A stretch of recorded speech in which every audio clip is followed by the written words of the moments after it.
नमस्ते दोस्तों, मार्केट माया में आपका स्वागत है।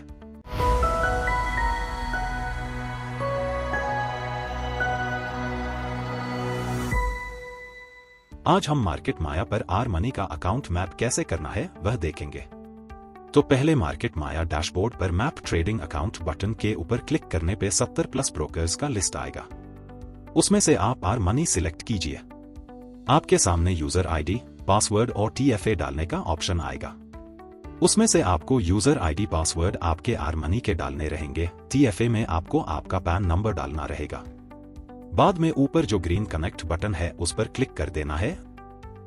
आपका अकाउंट मैप हो जाएगा। Thank you. मार्केट माया के साथ जुड़े रहिए, क्योंकि मार्केट की माया जाल में फंसाया तो मार्केट माया ने बचाया।